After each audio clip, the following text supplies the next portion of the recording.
जय श्री कृष्ण। प्रिय भक्तगण, स्वागत है सबका साथी एक भक्ति चैनल में। आपने श्रीमद् भागवत कथा सुनी होगी।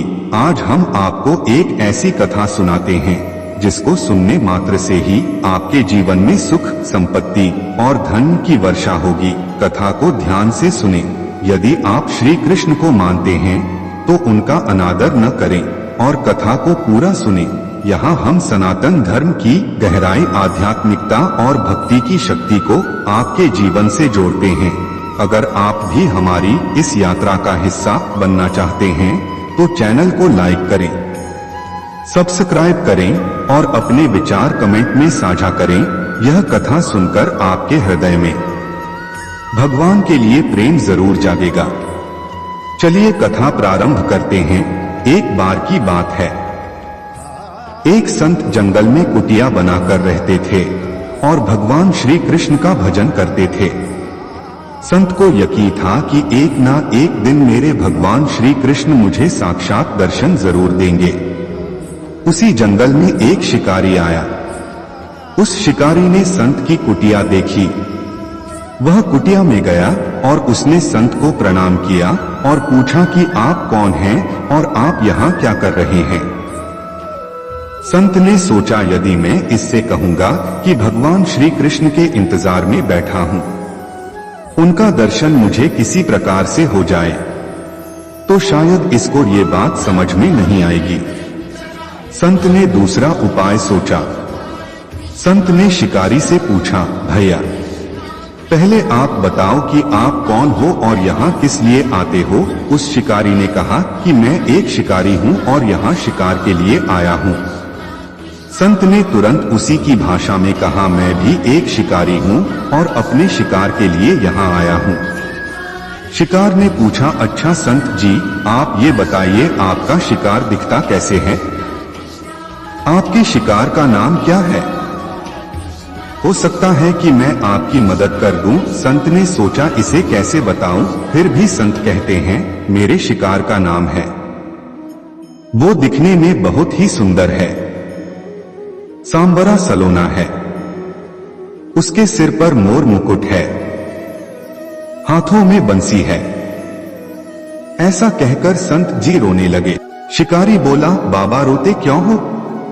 मैं आपके शिकार को जब तक ना पकड़ लूं तब तक पानी भी नहीं पीऊंगा और आपके पास नहीं आऊंगा।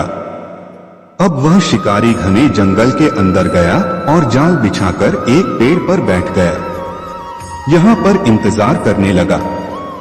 भूखा प्यासा बैठा हुआ है। एक दिन बीता, दूसरा दिन बीता और फिर तीसरा दिन। भूखे प्यासे शिकारी को नींद भी आने लगी। बाके बिहारी को उन पर दया आ गई। भगवान उसके भाव पर रीझ गए।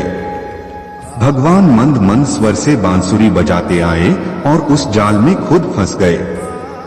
जैसे ही शिकारी को फंसे हुए शिकार का अनुभव हुआ तो तुरंत नींद से उठा और उस सांवरे भगवान को देखा। जैसा संत ने बताया था, उनका रूप हूबहू वैसा ही था।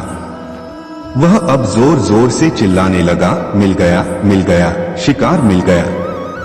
शिकारी ने उसे शिकार को जाल समेत कंधे पर बिठा लिया और शिकारी कहता हुआ जा रहा है, आज 3 दिन के बाद मिले हो, खूब भूखा प्यासा रखा। अब तुम्हें मैं छोड़ने वाला नहीं हूं। शिकारी धीरे धीरे कुटिया की ओर बढ़ रहा था। जैसे ही संत की कुटिया आई तो शिकारी ने आवाज लगाई, बाबा बाबा। संत ने तुरंत दरवाजा खोला और संत उस शिकारी के कंधे पर भगवान श्री कृष्ण को जाल में फंसा देख रहे हैं। भगवान श्री कृष्ण जाल में फंसे हुए मंद मंद मुस्कुरा रहे हैं। शिकारी ने कहा, आपका शिकार लाया हूं, मुश्किल से मिले हैं। संत के आज होश उड़ गए। संत शिकारी के चरणों में गिर पड़े। संत आज फूट फूट कर रोने लगे। संत कहते हैं, मैंने आज तक आपको पाने के लिए अनेक प्रयास किए प्रभु, लेकिन आज आप मुझे इस शिकारी के कारण मिले हो। भगवान बोले, इस शिकारी का प्रेम तुमसे ज्यादा है, इसका भाव तुम्हारे भाव से ज्यादा है, इसका विश्वास तुम्हारे विश्वास से ज्यादा है। इसलिए आज जब 3 दिन बीत गए तो मैं आए बिना नहीं रह पाया। मैं तो अपने भक्तों के अधीन हूँ और आपकी भक्ति भी कम नहीं है संत जी। आपके दर्शनों के फल से मैं इसे 3 ही दिन में प्राप्त हो गया। इस तरह से भगवान ने खूब दर्शन दिया और फिर वहां से भगवान चले गए। तो दोस्तों, आज का वीडियो यही खत्म होता है। उम्मीद है कि आपको यह पसंद आया होगा। अगर आपको यह वीडियो अच्छा लगा हो तो लाइक करें, शेयर करें और चैनल को सब्सक्राइब करना न भूलें।